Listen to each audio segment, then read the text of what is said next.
चलिए दूसरा चैप्टर है अम्ल, क्षार और लवण। ठीक है, इसमें हम पहला क्वेश्चन देख लेते हैं कि लिटमस लिटमस विलय जो बैंगनी रंग का रंजक होता है, यह किस पदार्थ का बना होता है? यह किस पदार्थ का बना होता है? तो लीचेन का यह बना होता है। ठीक है, नेक्स्ट है कि निम्नलिखित में से कौन सूचक की तरह इस्तेमाल नहीं किया जाता है? यानी निम्नलिखित में से कौन सूचक की तरह इस्तेमाल नहीं किया जा सकता? बताइए। मूल्य को मूल्य के सूचक की तरह इस्तेमाल नहीं किया जा सकता है। नेक्स्ट, निम्नलिखित में से कौन गंधीय सूचक नहीं है? गंधीय सूचक, समझ रहे हैं? गंधीय सूचक नहीं है, बताइए कौन है? नहीं है। देखिए, वैनिला है, प्याज है, शकरकंद है और लौंग का तेल है। इसमें से कौन है जो गंधीय सूचक गंध कोई नहीं देता है? तो देखिए भाई, शकरकंद हो जाएगा। ठीक है, बिहार में गांव मोहल्ला में इसको हम अलुआ बोलते हैं। चलिए नेक्स्ट, अगर क्वेश्चन है कि निम्नलिखित में से कौन सा द्विक्षारीय अम्ल है? कौन सा द्विक्षारीय अम्ल है? बताइए। तो देखिए, द्विक्षारीय अम्ल है H2SO4। चलिए, नेक्स्ट है कि पोटास एलम होते हैं। पोटास एलम क्या होते हैं? बताइए। पोटास एलम ये एक द्विक लवण है, एक द्विक लवण है पोटास। ठीक है, चलिए, नेक्स्ट है कि एसिटिक अम्ल एक दुर्बल अम्ल है क्योंकि एसिटिक अम्ल एक दुर्बल अम्ल है क्योंकि, बताइए।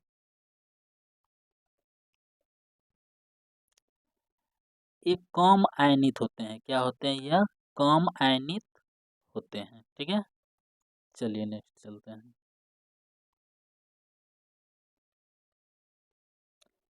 नेक्स्ट है कि निम्नलिखित में से सबसे प्रबल लवण कौन है? देखिए, ये क्वेश्चन याद रखिएगा, ये BBI है। निम्नलिखित में सबसे प्रबल लवण कौन है? बताइए। NaCl। ठीक है, 50 टोटल क्वेश्चन है, थोड़ा फास्ट चलना पड़ेगा। नेक्स्ट देखिए कि निम्नलिखित में से कौन सा एक अधिक अम्लीय लवण बनेगा? अधिक अम्लीय लवण बनेगा H2PO। चलिए नेक्स्ट है एक बिलियन किसी नीले लिटमस को लाल कर देता है। ठीक है, कोई बिलियन नीले लिटमस को लाल रंग में परिणित कर देता है, यानी बदल दे परिणित मतलब बदल देता है, कर देता है। तो संभवतः उसका पीएच मान कितना होगा? उसका पीएच मान कितना हो जाएगा? इसका पीएच मान 6 हो जाएगा। देखिए भाई, अगर 7 रहेगा पीएच मान तो उदासीन होगा, और 7 से कम होगा तो यह अम्लीय होगा, और 7 से ज़्यादा होगा तो यह क्षारीय होता है। ठीक है, चलिए नेक्स्ट क्वेश्चन देख लेते हैं। नेक्स्ट है जल के अम्लीय जल के अम्लीय एवं क्षारीय विलय किस कारण विद्युत के सुचालक होते हैं?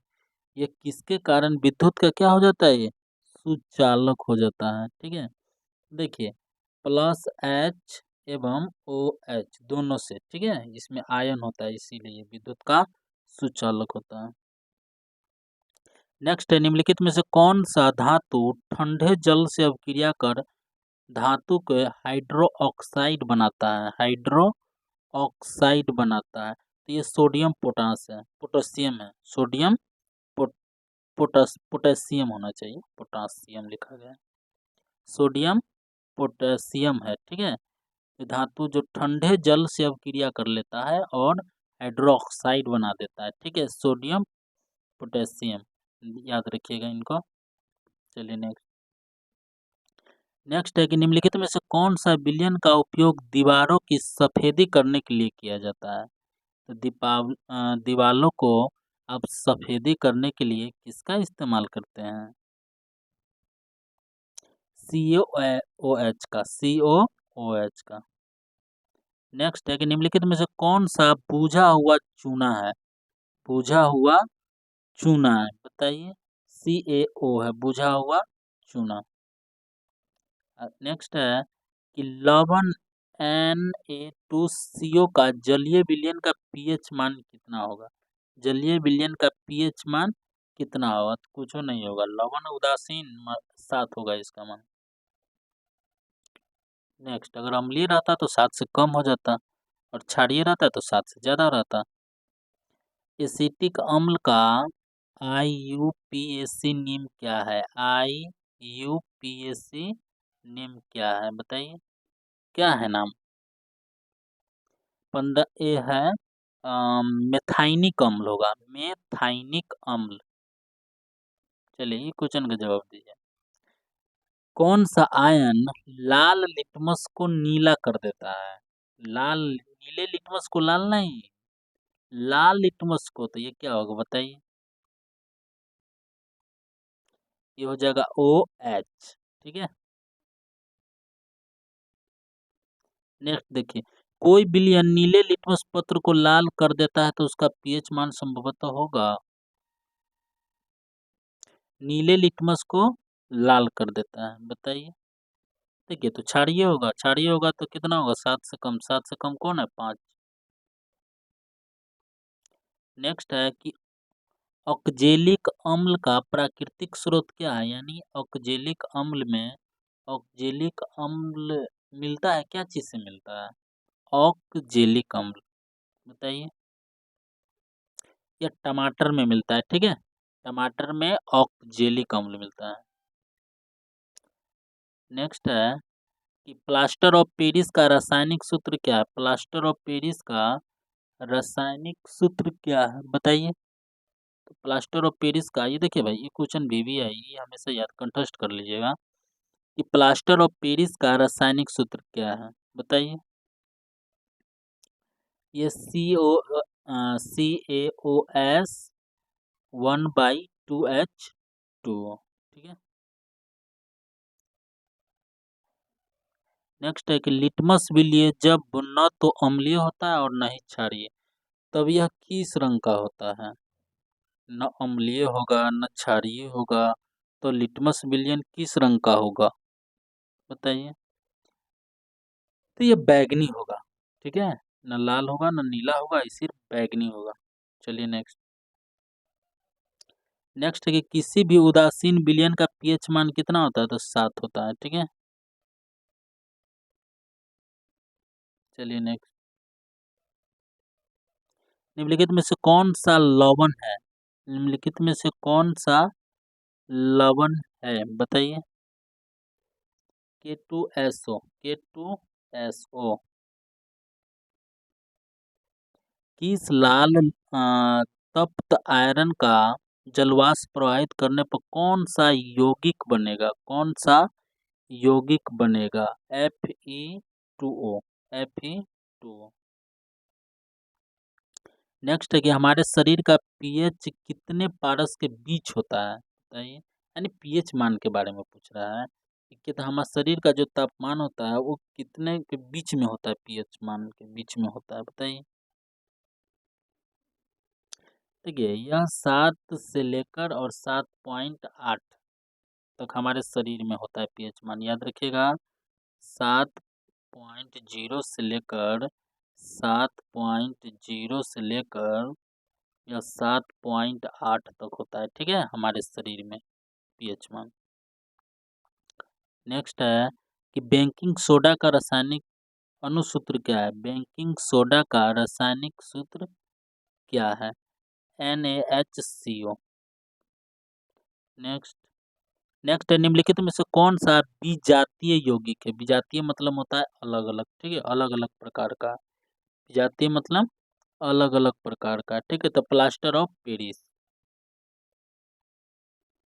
नेक्स्ट है कि निम्नलिखित में से सेहत का कौन सा मान क्षारक विलयन का मान होता है? क्षारक विलयन का मान होता है 13, ठीक है, 7 से ज़्यादा। नेक्स्ट है, निम्नलिखित अम्लों में से कौन सा परवल अम्ल है? कौन सा परवल अम्ल है? सल्फ्यूरिक अम्ल है। निम्नलिखित में से कौन सा क्षारक नहीं है? कह रहा है कौन सा क्षारक नहीं है? तो NaCl नहीं है। नेक्स्ट है, निम्नलिखित में से क्षारकों में कौन सा परवल क्षारक है? कौन सा परवल क्षारक है? बताइए। NaOH। नेक्स्ट है कि कुछ ऐसे पदार्थ होते हैं जिनका गंध अम्लीय या क्षारीय माध्यम में बदल जाती है, इन्हें क्या कहते हैं? इन्हें क्या कहते हैं? तो इसको हम गंधीय सूचक कहते हैं। क्या कहते हैं? गंधीय सूचक। नेक्स्ट है कि सभी धातु कार्बोनेट हाइड्रोकार्बन अम्ल के साथ अपक्रिया करके क्या बनाते हैं? सभी धातु कार्बोनेट हाइड्रोजन कार्बोनेट से क्रिया करके कार्बोनेट अम्ल के साथ अपक्रिया करके, अपक्रिया मतलब रिएक्शन करके क्या बनाते हैं? बताइए। डी होना चाहिए, सभी बनाता है। संगतल, कार्बन डाइऑक्साइड, जल सभी बनाते हैं। नेक्स्ट है कि सभी अम्लों में पाया जाता है, सभी अम्लों में पाया जाता है हाइड्रोजन। हाइड्रोजन भाई सभी अम्लों में पाया जाता है। ठीक है। नेक्स्ट है कि हाइड्रोजन युक्त सभी यौगिक होते हैं, हाइड्रोजन युक्त सभी यौगिक होते हैं तो अम्लीय। जल में घुलनशील क्षारक के बारे में क्या सत्य है? क्या सत्य है? बताइए। ये सभी सत्य, इन्हें क्षार कहते हैं। स्वाद में कड़वा होता है, प्राकृतिक संक्षारक होता है। ठीक है। नेक्स्ट देख लीजिए, पीएच में पी सूचक है। देखिए ये क्वेश्चन याद रखिएगा, VVI। पीएच में पी सूचक है, किसका है? यह पुषांश का है। क्या है? पुषांश, ये होगा। नेक्स्ट है कि एसिटिक अम्ल का प्राकृतिक स्रोत क्या है? यानी कौन सा विटामिन मिलता है एसिटिक अम्ल? किससे मिलता है? या तो संतरा या सिरका या इमली या टमाटर, बताइए। यह सिरका में मिलता है। क्या में मिलता है? सिरका में मिलता है। ठीक है, सिरका में मिलता है एसिटिक अम्ल। नेक्स्ट है, सिट्रिक अम्ल का प्राकृतिक स्रोत क्या है? सिट्रिक अम्ल का प्राकृतिक स्रोत क्या है? बताइए। तो सिट्रिक अम्ल संतरा और नींबू में मिलता है सिट्रिक अम्ल। ठीक है। नेक्स्ट, टार्ट्रिक अम्ल इनमें से किसमें पाया जाता है? टार्ट्रिक, बताइए। देखिए टार्ट्रिक अम्ल मिल जाएगा भाई, इमली में मिलता है। ठीक है, इमली में टार्ट्रिक अम्ल मिलेगा। नेक्स्ट, लैक्टिक अम्ल का प्राकृतिक स्रोत है लैक्टिक अम्ल। लैक्टिक अम्ल दही में मिलता है। लैक्टिक अम्ल दही में मिलता है। ठीक है। और दही का जो जमता है उसमें लैक्ट्रो बैसिलस नामक उसमें जीवाणु होते हैं। ठीक है, लैक्ट्रो बैसिलस नामक। ठीक है, उससे जमता है। नेक्स्ट है कि चींटी के डंक और नेटल के डंक में कौन सा अम्ल पाया जाता है? बताइए। चींटी को जो डंक है और नेटल का जो डंक है, इनमें कौन सा अम्ल पाया जाता है? तो ये देखिए मेथाइनिक अम्ल होगा। क्या होगा? मेथाइनिक अम्ल। याद रखिएगा, ये चींटी कह रहा है, लाल चींटी नहीं कह रहा है, तो फॉर्मिक अम्ल हो जाता है। ठीक है। नेक्स्ट है कि दांतों को क्षय कब प्रारंभ होता है? क्षय मतलब होता है बर्बाद हो जाना, गिर जाना। ठीक है, क्षय। तो दांतों का क्षय कब प्रारंभ हो जाता है? बताइए। तो मुंह में पीएच 5.5 से कम होने पर, मुंह का पीएच मान 5 से अगर कम रहेगा तो क्षरण होने लगेगा, ठीक है, यानी अम्लीय होने लगेगा। तो कहिएगा अब दांत सिहरता है। आगे देखिए, हमारे पेट से कौन सा अम्ल उत्पन्न होता है, हमारे पेट में से कौन सा अम्ल उत्पन्न होता है? हाइड्रोक्लोरिक अम्ल उत्पन्न होता है, ठीक है, HCl, हाइड्रोक्लोरिक अम्ल। नेक्स्ट है कि हाइड्रोक्लोरिक अम्ल एवं सोडियम हाइड्रोक्साइड के विलयन की अभिक्रिया से उत्पन्न लवण को क्या कहते हैं? उत्पन्न लवण को हम क्या कहते हैं? तो सोडियम क्लोराइड। आगे देख लीजिए है, धोने का सोडा का धोने का सोडा का रासायनिक नाम क्या है? रासायनिक सूत्र क्या है? बताइए। Na2CO3 10TH2O, ठीक है, 10H2O, ए नंबर होगा। नेक्स्ट है कि बेकिंग सोडा का रासायनिक नाम क्या है? बेकिंग बेकिंग सोडा का रासायनिक नाम क्या है? तो सोडियम हाइड्रोजन कार्बोनेट, ठीक है, कार्बोनेट। चलिए नेक्स्ट नेक्स्ट है कि बेकिंग सोडा का रासायनिक सूत्र क्या है? बेकिंग सोडा का रासायनिक सूत्र क्या है? NaHCO, NaHCO। नेक्स्ट है कि जल किस होना चाहिए, ठीक है, थोड़ा लिखा गया। जल की स्थायी कठोरता को हटाने के लिए किसका प्रयोग, यानी जल की कठोरता को हटाने के लिए किसका प्रयोग किया जाता है? तो बेकिंग सोडा का, तभी तो कपड़ा साफ होता है। नेक्स्ट है कि सोडा अम्ल अग्निशामक में किसका उपयोग किया जाता है? अग्निशामक जान रहे हैं ना, जो यंत्र जो होता है, जो आग बुझाने वाला यंत्र होता है, जो लाल कलर का आप सभी जगह देखे होइएगा में रहता है, तो किसका उपयोग किया जाता है? ठीक है, सोडा अम्ल अग्निशामक में किसका उपयोग किया जाता है? बताइए। सोडियम हाइड्रोजन कार्बोनेट का, सोडियम हाइड्रोजन कार्बोनेट का उपयोग किया जाता है। चलिए आखिरी क्वेश्चन देख लेते हैं। सल्फेट अर्ध अर्ध हाइड्रेट या हेमीटाइड्रेट का नाम क्या है? बताइए, इसका नाम क्या है? तो इसका नाम है प्लास्टर ऑफ पेरिस। क्या है? Plaster of Paris. चलिए देखिए, अगर आप, चलिए खत्म हो गया है। देखिए, अगर आप पूरा अगर याद कर लेते हैं और खास करके इसको पढ़िए, आप कॉपी पर लिख कर लीजिए और इसके बाद आप एक बार देख लीजिए इसको बढ़िया से, ठीक है। इसके बाद आपको संपूर्ण याद हो जाएगी। आपको परीक्षा के माध्यम से बहुत इंपॉर्टेंट है क्वेश्चन सब है, और बिहार बोर्ड में ऑब्जेक्टिव का वैल्यू बहुत ज़्यादा मान है, ठीक है। आप 20 में से अगर 20 लाते हैं तो बहुत बढ़िया है, ठीक है। इसमें आपका 40 नंबर का ऑब्जेक्टिव रहेगा, ठीक है। तो इसमें बहुत ज़रूरी है कि आप ऑब्जेक्टिव पर पूरा फोकस रखिए। ऑब्जेक्टिव पकड़ में आ गया तो आपका एक को क्वेश्चन नहीं इधर-उधर नहीं होगा, ठीक है। तो चलिए ठीक है, धन्यवाद, और इस चैनल को सब्सक्राइब कर लीजिए, लाइक कर लीजिए और अपने दोस्तों में ज़रूर शेयर कीजिए, ठीक है। धन्यवाद।